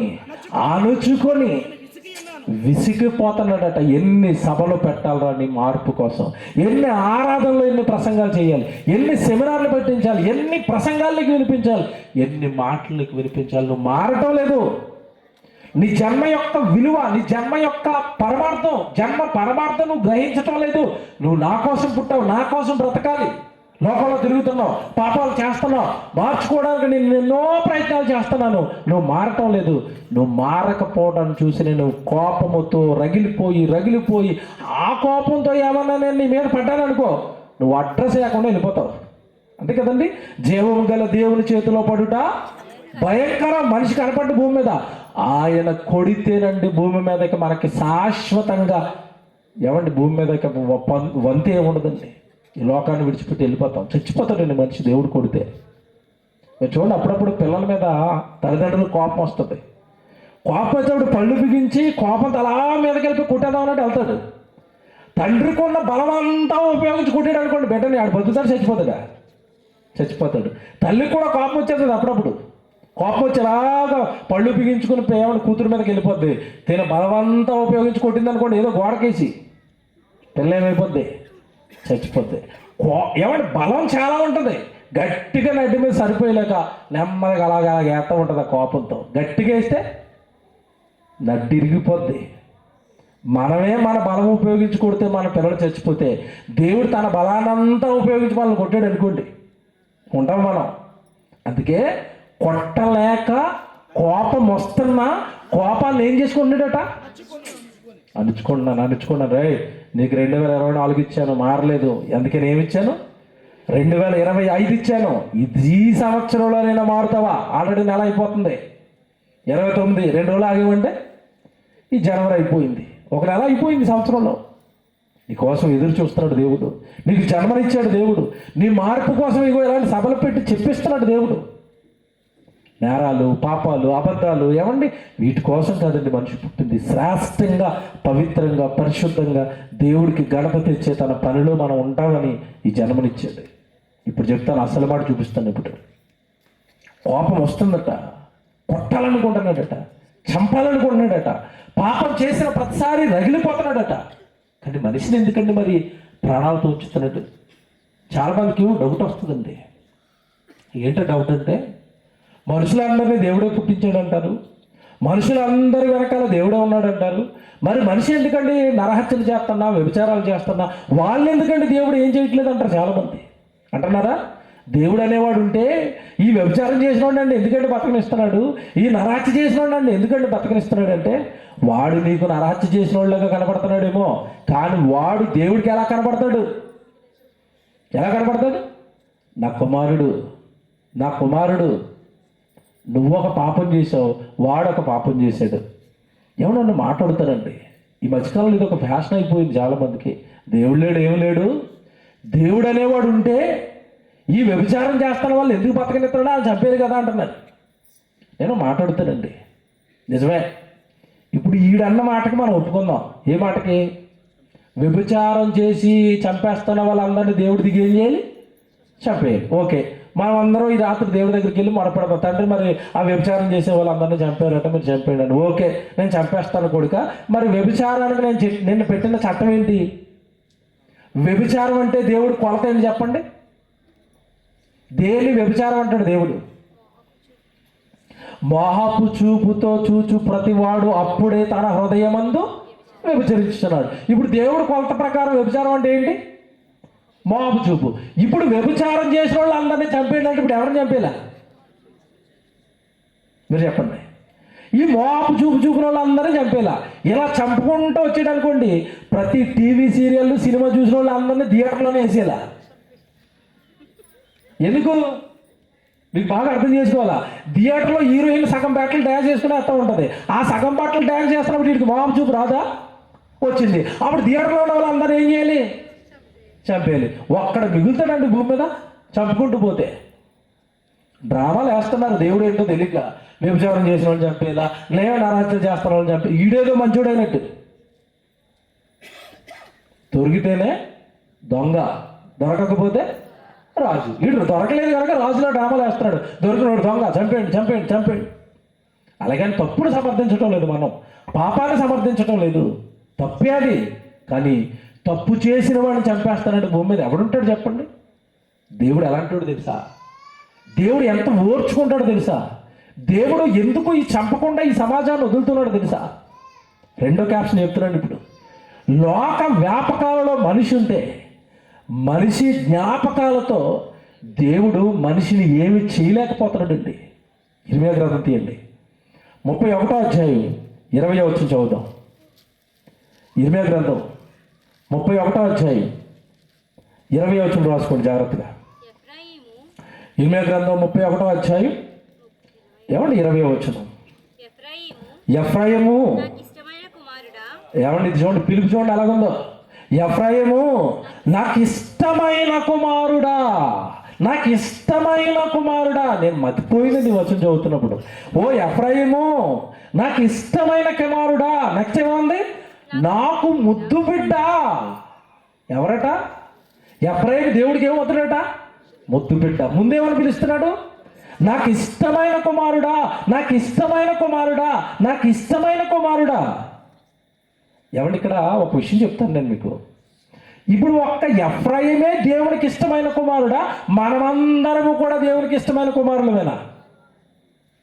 ఒక ఎఫ్రాయిమే దేవునికి ముద్దు బిడ్డ, మనమందరము దేవునికి ముద్దు బిడ్డలమా? బాగా ఆలోచించండి. మీరు చదువుకున్నారు కదా ద్వితీయోపదేశకాండం 14వ అధ్యాయంలో ఏమన్నాడు? మీరు మీ దేవుడైన యెహోవాకు బిడ్డలు కనుక అన్నాడు. అంటే భూమి మీద ఉన్న మనుషులందరూ దేవునికి ఇష్టమైన ముద్దు బిడ్డలు, ముద్దు పిల్లలండి. కావాలని కోరుకున్నాడండి. ఎవడి సైన్స్ ప్రకారం అండి, ఒక బిడ్డ తల్లి గర్భంలోకి వచ్చాడు అంటే, ఒక బిడ్డ తల్లి గర్భంలోకి వచ్చిన తర్వాత అక్కడ పిండంగా తయారయ్యాడు అంటే తండ్రి నుండి బయలుదేరతాడండి శుక్రకణంగా. తండ్రి నుండి శుక్రకణంగా బయలుదేరిన ఈ బిడ్డలు ఎంతమంది బయలుదేరతారంటే, వారి దాంపత్య జీవితంలో ఒక్కసారండి 3 కోట్ల శుక్రకణాలు బయలుదేరతాయండి. 3 కోట్లు అండి, 3 కోట్లు. నాతో పాటు నా తండ్రి గర్భం నుండి 3 కోట్ల మంది బయలుదేరితే, ఆ 2,99,99,999 మందిని వద్దనుకుని నన్ను ఒక్కడినే గెలిపించాడు అంటే నేను ముద్దు పెట్టనా కాదని చెప్పండి. ఇప్పుడు మీతో పాటు కొన్ని కోట్ల మంది మీతో పాటు బయలుదేరి వస్తే, ఆ కొన్ని కోట్ల మందిని కాదని కూడా మిమ్మల్ని ఒక్కళ్ళనే తల్లి గర్భంలో నిలబెట్టాడంటే మీరు ముద్దు బిడ్డ కాదని నాకు చెప్పండి. ఇప్పుడు ఏమండి, ఎఫ్రాయిము నాకు ఇష్టమైన కుమారుడా, నాకు ముద్దు బిడ్డ అన్నాడా? ఇప్పుడు ఎందుకు ఇంత ప్రేమతో పిలుస్తున్నాడు అంటే, కింద మాటలు చూడండి, అక్కడ ఏమనుందో, నేను అతనికి విరోధముగా మాట్లాడినప్పుడల్లా అతని జ్ఞాపకము నన్ను విడువకయున్నది. ఎఫ్రాయిము పాపం చేసిరండి. ఈ హోషేయ గ్రంథం అంతా ఈ గోత్రం గురించే, వీళ్ళు చేసిన భయంకరమైన పాపాల గురించే. పిల్లరా, వాళ్ళు పాపాలు చేస్తుంటే, నేరాలు చేస్తుంటే, ఘోరాలు చేస్తుంటే, ఇక్కడ ఎఫ్రాయిము అనగానే ఒక్కరిని పిలుస్తున్నాడు అనుకోకండి, ఎఫ్రాయిము గోత్రం మొత్తాన్ని పిలుస్తున్నాడు దేవుడు. ఇక్కడ ఎఫ్రాయిము అనగానే ఎఫ్రాయిము గోత్రం మొత్తాన్ని పిలుస్తున్నాడు. పిలిచి అంటున్నాడు, మీరు నాకు ముద్దు బిడ్డలు కదా, నాకు ఇష్టమైన పిల్లలు కదా, మీరెందుకు నాకు విరోధంగా తయారయ్యారు? ఎందుకు పాపం చేస్తున్నారు? ఎందుకు అబద్ధాలు ఆడుతున్నారు? ఎందుకు నరహత్యలు చేస్తున్నారు? ఎందుకు దొంగతనాలు చేస్తున్నారు? మీరు ఎందుకు ఇదే చదువుకున్నారు 4వ అధ్యాయం. హోషేయ గ్రంథంలో 4వ అధ్యాయంలో చదువుకున్నది వీళ్ళ గురించే, ఎఫ్రాయిముల గురించే చూపిస్తాను. ఇప్పుడు మళ్ళీ అక్కడ తీసుకెళ్తాను. మళ్ళీ పిల్లరా, ఈ ఎఫ్రాయిము గోత్రం భయంకరంగా తయారైనప్పుడు, ఆ జాతి, ఆ జనాంగం మొత్తం భయంకరంగా తయారైనప్పుడు వాళ్ళు చంపాలనుకుంటున్నాడు. దేవుడికి కోపం వస్తుంది. కానీ ఆ కోపం తగ్గించుకోవడానికి, ఆ కోపాన్ని అణుచుకోవడానికి గల కారణం ఏంటంటే, నీ జ్ఞాపకము నన్ను విడువకయున్నది అన్నాడు. అంటే మనిషి యొక్క జ్ఞాపకాలు ఎవరితో ఉన్నాయి చెప్పండి? ఇప్పుడు దేవుడితో ఉన్నాయా? ఏమండి, ఇది ఒక్కటి అర్థమైతేనండి పాపం అంటే భయం వేస్తుందండి, దేవుడికి దూరంగా ఉండాలంటే భయం వేస్తుందండి, దేవుడి సన్నిధికి నేను రావటం లేదంటే ఏమండి అసలు మనిషి మనసు బాగోదండి. ఇది అర్థమైతే మనిషి యొక్క జ్ఞాపకాలు దేవుడి దగ్గర ఉన్నాయట. ఎప్పటి నుంచి ఉన్నాయి నీ జ్ఞాపకాలు? అసలు మనల్ని ఎప్పుడు కన్నాడు చెప్పండి? బైబిల్ ప్రకారం ఎప్పుడు కన్నాడు? జగత్తు పునాది వేయబడక మునుపు కన్నాడు. అంటే ఎవడి సృష్టి పుట్టే శాస్త్రం 1500 కోట్ల సంవత్సరాలు అయింది అంటుంది. ఒకవేళ అది నిజమనుకున్నా, కొద్దిసేపు అది నిజమనుకుంటే, నీ జ్ఞాపకాలు నా జ్ఞాపకాలు దేవుడి దగ్గర ఎప్పటి నుంచి ఉన్నాయి? 1500 కోట్ల సంవత్సరాల నుంచి నీ జ్ఞాపకాల? ఈ సృష్టికి పుట్టక ముందు నుంచే నీ జ్ఞాపకాల? ఎవడి సృష్టి పుట్టడానికి దేవుడికి కొన్ని సంవత్సరాలండి, విశ్వదినాలు పట్టింది. కొన్ని వేల కోట్ల సంవత్సరాలు ఈ సృష్టిని కట్టాడు. ఆ కట్టక మునిపే నిన్ను కనేశాడు. ఆ కన్న నిన్ను తన కడుపులో పెట్టుకుని, ఆ కన్న నిన్ను తన ఆలోచనలో పెట్టుకుని, తన దృష్టిలో పెట్టుకుని నీ కోసం ఎంత అందమైన సృష్టిని కట్టాడు అంటే ఎన్ని జ్ఞాపకాలు ఉంటాయి నీకు దేవుడి దగ్గర. అలా జగత్తు పునాది వేయబడక మునుపు పుట్టిన నిన్ను, నన్ను, ఈ భూమి మీద పుట్టుకొస్తున్న వాళ్ళందరినీ పట్టుకొచ్చి ఆదాములో పెట్టి, ఆదాము నుండి ఏమండి కయ్యను, హేబేలు, షేతు, ఎనోషు, మహలేలు, అలా భూమి మీద ఉన్న ఈ జనాంగాన్ని అంతా విస్తరిస్తున్నాడు. అంటే తరాలు తరాలు ఏమండి నిన్ను ముందు నువ్వు ముత్తాతలో ఉంటావు, ముత్తాతలో నుంచి తాతలోకి తెచ్చాడు, తాతలో నుంచి తండ్రిలోకి తెచ్చాడు, తండ్రిలో నుంచి తల్లిలోకి తెచ్చాడు, తల్లిలో నుంచి భూమి మీదకి తెచ్చాడు. ఇలా తరాలు తరాలు తరాలు తరాలు తరాలు తరాలు నిన్ను దాటిస్తూ దాటిస్తూ దాటిస్తూ ఆ జ్ఞాపకాలన్నీ తన మదిలో పెట్టుకుని వస్తాడు. నా కుమారుడు పలానా తరంలో నా కొరకు మీటింగులు చేస్తాడు, నా కొరకు పాటలు పాడతాడు, నా కొరకు పాటలు రాస్తాడు, లేదా నా కొరకు సేవ చేస్తాడు, ఒక సేవకుడికి సహకారిగా ఉంటాడు. ఎన్ని కళలు కన్నాడు తెలుసా నీ గురించి దేవుడు? ఎన్ని జ్ఞాపకాలు పెట్టుకున్నాడు తెలుసా? ఇర్మియా అన్న మాట మీ అందరికీ తెలుసు. ఇర్మియా గ్రంథం 1వ అధ్యాయం 4వ వచనం మీరు చాలాసార్లు చదువుకుని ఉంటారు ఆ మాట. గర్భములో నిన్ను రూపింపక మునిపే నిన్ను ఎరిగి తిని, జనములకు ప్రవక్తగా నేను నిన్ను నియమించి తిని అంటాడు. ఎవరు పుట్టక మునిపే ఇర్మియా తెలుసట, పుట్టిన తర్వాత ప్రవక్తగా జనాలకు సేవ చేయాలి అని దేవుడు ముందుగానే నిర్ణయించాడట. అంటే నా కొడుకు వస్తాడు, నా మాటలు చెప్తాడు, నా కొడుకు వస్తాడు, నా మాటలు చెప్తాడని ఇర్మియా కోసం కలలకని ఆ జ్ఞాపకాలన్నీ దాచుకుంటున్నాడండి దేవుడు. నీ కోసం నా కోసం కళ్ళ కన్నా కన్న తండ్రి నువ్వు భూమి మీదకి వస్తుంటే నీ జ్ఞాపకాలన్నీ దాచుకుంటున్నాడు. భూమి మీదకి వచ్చిన తర్వాత నువ్వు తప్పు చేస్తున్నా, పాపం చేస్తున్నా, నిన్ను చంపేయాలనో నిన్ను శిక్షించాలనుకున్న ప్రతిసారి ఆ జ్ఞాపకాలు అడ్డుపడుతున్నాయి. ఆ ప్రేమ క్షణాలు అడ్డుపడుతున్నాయి. కొడుకు కోసం కలలు కన్నాను కదా, కొడుకు కోసమే కదా ఇంత సృష్టిని కట్టాను అని ఆయన కష్టం అడ్డొస్తుంది, ఆయన జ్ఞాపకాలు అడ్డొస్తున్నాయి. అందుకే మీరు నేను క్షేమంగా ఉంటున్నాడు భూమి మీద. నీ జ్ఞాపకాలు, నా జ్ఞాపకాలు. చూడండి, అప్పుడప్పుడు మనిషి ఏమంటే పిల్లల మీద ఆవేశపడిపోయి కొట్టేసి తిట్టేసి 2 రోజులు నా కళ్ళ ముందు కనపడడానికి కుదరదు, పాయింట్లోనే అంటాడు. ఆడు కోపగించి ఏదో అమ్మమ్మ గారి ఇంటికి వెళ్ళిపోయాడు అనుకోండి, 2 రోజులు అంతే. 2 రోజులు కనబడకపోయేసరికి తండ్రికి, ఇంట్లోంచి గెంటేసిన తండ్రికి ఏం జ్ఞాపకం వస్తాయి చెప్పండి? ఆడి ఎంత వెధవైనా ఇంటికి వచ్చేసరికి నాన్న అని పిలుస్తాడు. ఆ పిలుపు లేదు ఇంట్లో, అంతే కదండి. నాన్న అంటాడు, అది కావాలంటాడు, ఇది కావాలంటాడు. ఎవడు ఏదో అలా ఇంట్లో తిరుగుతూ ఉంటాడు. అల్లరి చేసినా సరే కళ్ళ ముందు ఉంటాడు. ఆ 2 రోజులు కనబడకపోయేసరికి అండి, ఇంట్లో నుంచి పొమ్మన్న ఇతనే బండి వేసుకుని వెళ్తాడు ఆడి దగ్గరికి. బండి మీద ఎక్కించుకొని మళ్ళీ ఇంటికి తీసుకొస్తాడు. ఎందుకు తీసుకొచ్చాడంటే ఏం జ్ఞాపకం వచ్చింది ఈ తండ్రికి?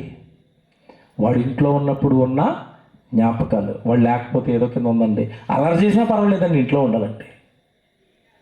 నువ్వు తప్పు చేస్తున్నా, నువ్వు పాపం చేస్తున్నా, దేవుడికి ఇవే జ్ఞాపకం వస్తున్నాయి.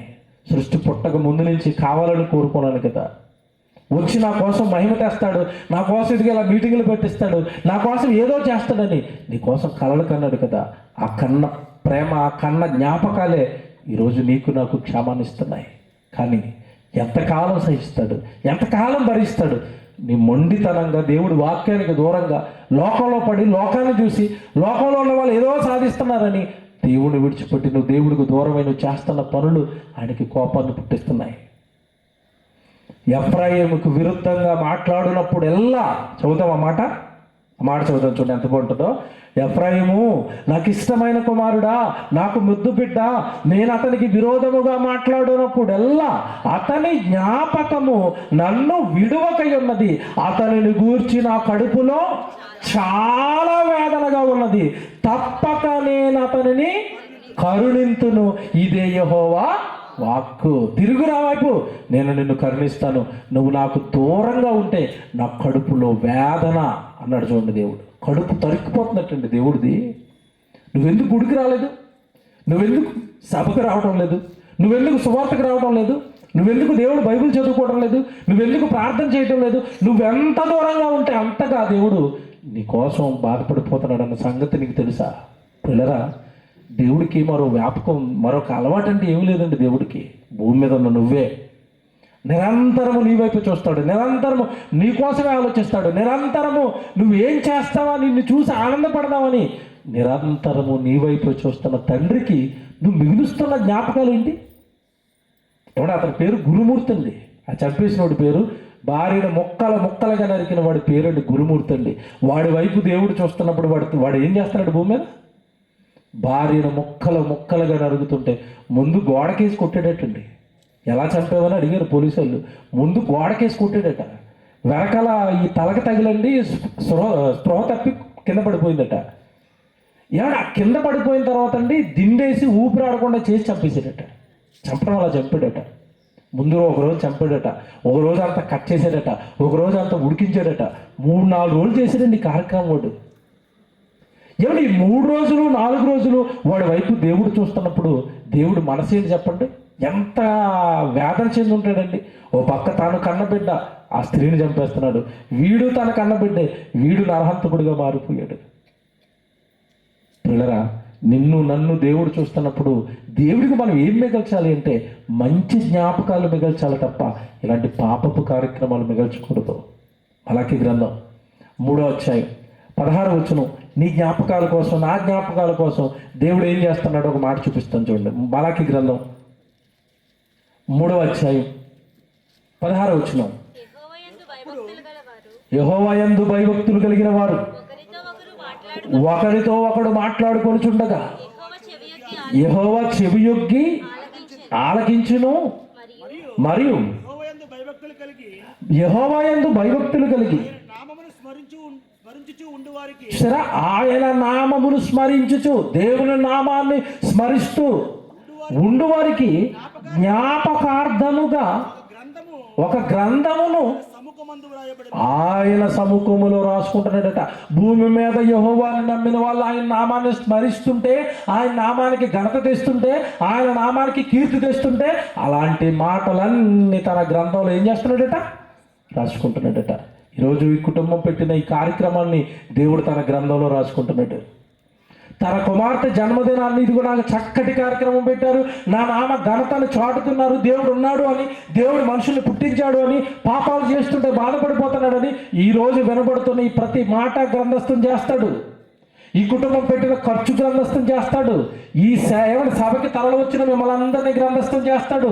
మొదటి ప్రసంగం చెప్పిన అన్నయ్య మాటలు గ్రంథస్థం అవుతాయి. అన్నీ అన్నీ అన్నీ తన యందు భయభక్తులు కలిగిన వారు మాట్లాడుతుంటే అవన్నీ జ్ఞాపకాలుగా రాసుకుంటున్నాడట. నా నామాన్ని భలే ప్రకటించారు నాయన 29వ తారీఖు రాత్రి. ఆ గ్రామంలో భలే చెప్పారు నాయన నా గురించి, నా నామానికి భలే ఘనత తెచ్చారు నాయన అని. ఏమండి, పెట్టిన కుటుంబాన్ని, కష్టపడిన పిల్లలని, ఏమండి ఈ సభ కోసం ప్రత్యక్షంగా పరోక్షంగా ఎంతమంది అయితే సహాయపడ్డారో వాళ్ళందరి పేర్లు రాసుకుని నా పిల్లలు నాకు ఘనత తెచ్చే కార్యాలు చేశారు అని రాసుకుంటాడు. మీరు అనుకోవచ్చు ఇది కూడా రాసుకుంటాడండి, రాసుకుంటాడు. ఎలా చెప్తారంటారా? దేవుడికి జ్ఞాపకాలు మిగిల్చిన వారి జీవితాలన్నీ గ్రంథస్థం చేస్తాడు అనడానికి బెస్ట్ ఎగ్జాంపుల్ అండి ఎస్తేరు గారి జీవితం. ఎస్తేరు చేసిన కార్యక్రమాలన్నీ గ్రంథస్థం అయ్యాయా లేదా? అయ్యాయి. ఏ గ్రంథం ఉంటుంది? ఎస్తేరు గ్రంథం అంటే అర్థమేంటి చెప్పండి. ఎస్తేరు మహారాణిగా ఉండి కూడా ఆ రోజు యూదుల్ని కాపాడడానికి ప్రాణాలకు తెగించి ఆవిడ చేసిన కార్యమే ఎస్తేరు గ్రంథం. అంటే ఆవిడ బ్రతుకు కాలంలో ఆవిడ దేవుడి కొరకు చేసింది రాశాడా? రాశాడు. అలాగే అపోస్తుల కార్యాలు అంటే అర్థమేంటి చెప్పండి. అపోస్తుల కార్యాలు అంటే అపోస్తులు అందరూ వారి జీవిత కాలంలో దేవుడి కొరకు చేసిన కార్యాలు అవన్నీ గ్రంథస్థమయ్యాయా? రాశాడా? రాశాడు. ఇప్పుడు అపోస్తులు చేసింది రాసుకున్నాడా? యెహోషువ చేసింది రాసుకున్నాడా? సమూయేలు గారు చేసింది సమూయేలు గ్రంథం చేశాడా? ఎస్తేరు రాసింది ఎస్తేరు గ్రంథం చేశాడా? నువ్వు నేను చేస్తే రాసుకుంటాడా? రాసుకోడా? రాసుకుంటాడు. అంటే నువ్వు నేను ఏం మిగల్చాలి ఇప్పుడు దేవుడికి? జ్ఞాపకాలు. జ్ఞాపకాల్లో 2 రకాల జ్ఞాపకాలు ఉంటాయండి. ఏ జ్ఞాపకాలు చెప్పండి? తీపి జ్ఞాపకాలు, చేదు జ్ఞాపకాలు. అంతేనా? రోడ్డు మీద వెళ్తున్నప్పుడు ఎప్పుడైనా యాక్సిడెంట్ అయిందనుకోండి, మీకు అక్కడే కాలు ఇరిగిపోయింది అనుకోండి, రోడ్డు మీద అలా వెళ్తున్న ప్రతిసారి ఆ స్పాట్కి రాగానే ఎలా ఉంటుంది? అమ్మో ఎక్కడేనండి నా కాలు ఇరిగిపోయింది అంటే ఏ జ్ఞాపకం అది? ఏ జ్ఞాపకం? చేదు జ్ఞాపకం. అలాగే నీ జీవితంలో తీపి జ్ఞాపకాలు ఉంటాయి. పలానా రోజు నాకు మంచి కూతురు పుట్టిందండి, జ్ఞాపకం రాసుకుంటారు. పలానా రోజు కూతురు పుట్టిందండి. నీ జీవితంలో తీపి జ్ఞాపకాలు, చేదు జ్ఞాపకాలు ఎలాగైతే ఉంటాయో, నీకు సంతోషాన్ని ఇచ్చే జ్ఞాపకాలు, బాధ పెట్టే జ్ఞాపకాలు ఎలాగైతే ఉంటాయో, నీ జీవితంలో ఇప్పటి వరకు దేవుడికి చేదు జ్ఞాపకాలు మిగిల్చవేమో, తీపి జ్ఞాపకాలు మిగిల్చు. అపోస్తుల్లాగా వాళ్ళు చేసిన కార్యాలు దేవుడికి తీపి జ్ఞాపకాలు. బైబిల్లో ఉన్న ప్రతి భక్తుడు దేవుడికి జ్ఞాపకాలు మిగిల్చాడు వాళ్ళ జీవితాలతో. దావీదు గారి జీవితం తీసుకోండి, ఆయన జీవితంలో చేసింది ఒకే ఒక తప్పండి, ఒకే ఒక చేదు జ్ఞాపకం అండి దేవుడికి ఇచ్చింది. మిగతా జీవితకాలం అంతా కూడా తీపి జ్ఞాపకాలు ఇచ్చాడు దేవుడికి దావీదు గారు. మరి మీరు నేను ఎలా ఉన్నాం? మన జ్ఞాపకాల కోసం దేవుడు ఎదురు చూస్తున్నాడు కదా.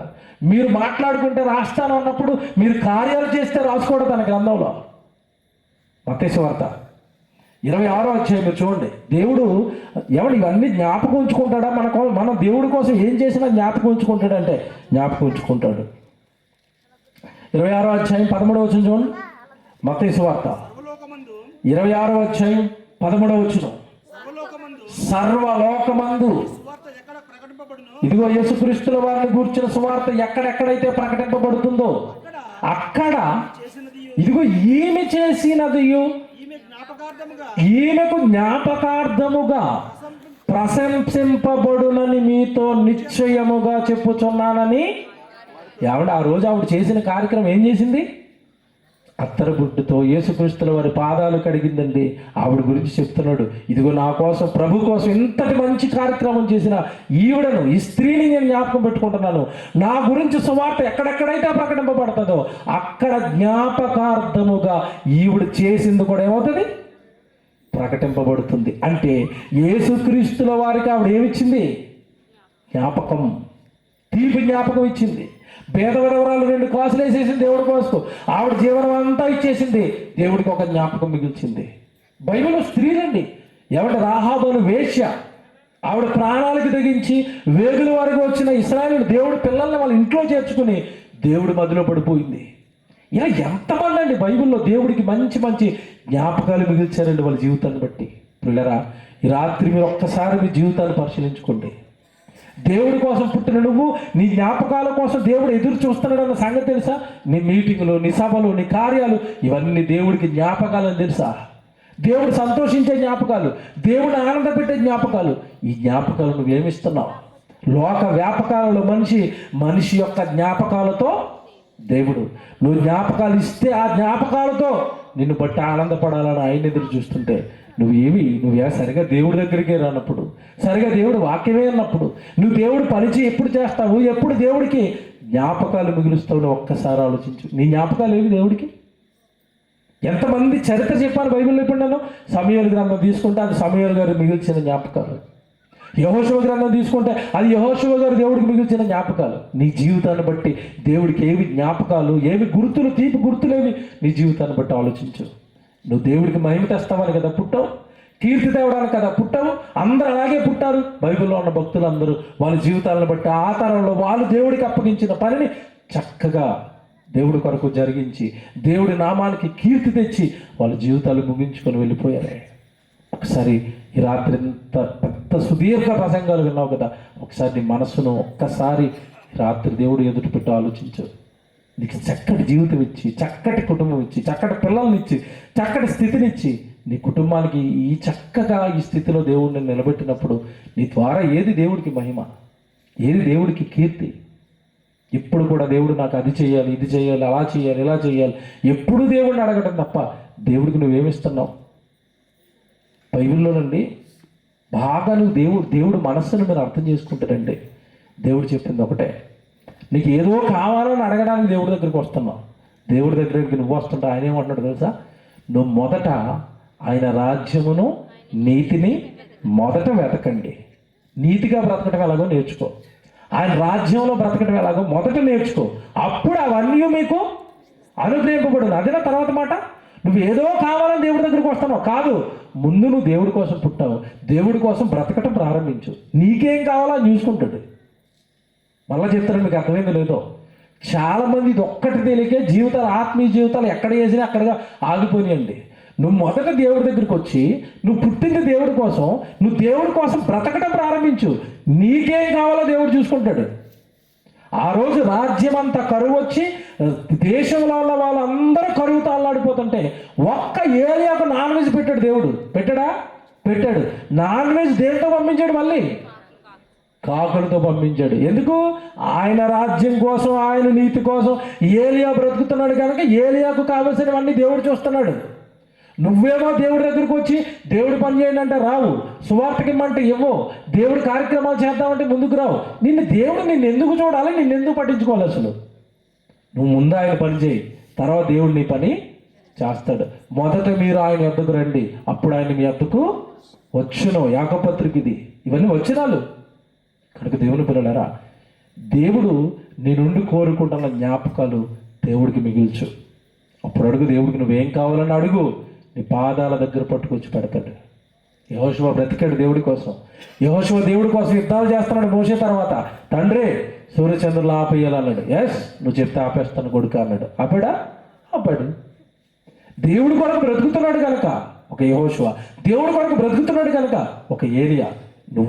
నువ్వు నేను దేవుడి కోసం బ్రతికితే ఈ సృష్టిలో మనకి ఏం కావాలన్నా దేవుడు చేసుకుంటూ వస్తాడు. కానీ మనం బ్రతకకుండా నాకు ఆ కోరికలు తీర్చు, ఈ కోరికలు తీర్చాను, సన్నిధికి వచ్చి అంత ఏడ్చిన నిన్ను దేవుడు పట్టించుకోడు. వాక్యం తెలిసి వాక్యాన్ని బాగా చదివిన వ్యక్తికి చెప్తున్నాను, మొదట ఆయన రాజ్యాన్ని, నీతిని మీరు వెతకండి, అప్పుడు అవన్నీ మీకు అనుగ్రహించబడతాయి. ప్రార్థన చేసుకుందాం. ప్రేమ కలిగిన తండ్రి, చిన్న బిడ్డ స్వరూప, బిడ్డ జన్మదిన సందర్భంగా తండ్రి, కుమారుడు రమేష్, అలాగే చెల్లి కవిత, బాబా కుటుంబం ఏర్పాటు చేసిన ఈ కూడుకులు మాకు తోడుగా ఉండి మంచి మాటలు మాకు వినిపించినందుకు స్తోత్రాలు తండ్రి. మరి ప్రాంతంలో జరుగుతున్న సేవను జ్ఞాపకం చేసుకోనండి, సంఘాన్ని జ్ఞాపకం చేసుకోనండి.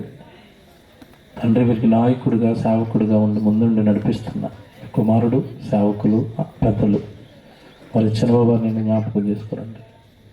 తండ్రి ఈ ప్రాంతంలో సత్యవాక్యం మరింత వ్యాపించి అనేక మంది ఆత్మలు రక్షించబడులాగున సంఘపు కార్యక్రమాల్లో తోడుగా ఉండి తండ్రి సంఘాన్ని మరింత బలంగా మీ పనిలో దీపపు స్తంభంగా నిలవబెట్టండి. వేదికను అలంకరించిన తోటి దైవజనులు అందరినీ జ్ఞాపకం చేసుకోనండి. దూర ప్రాంతాల నుంచి వచ్చి వాక్యాన్ని మీ పిల్లల్ని క్షేమంగా వారి గృహాలకు చేర్చండి. తండ్రి మరి పిల్లలందరూ మీ వాక్యం విన్నారు. ప్రతి ఒక్కరి హృదయంలోనూ ఈ వాక్యాన్ని ఫలింపు చేయండి. క్రీస్తు వారి పేరటి ప్రార్థన విన్నపాలు అడిగి వేడుకొనుచున్నాము తండ్రి. ఆమేన్. అందరికీ వందనాలు. Thank you.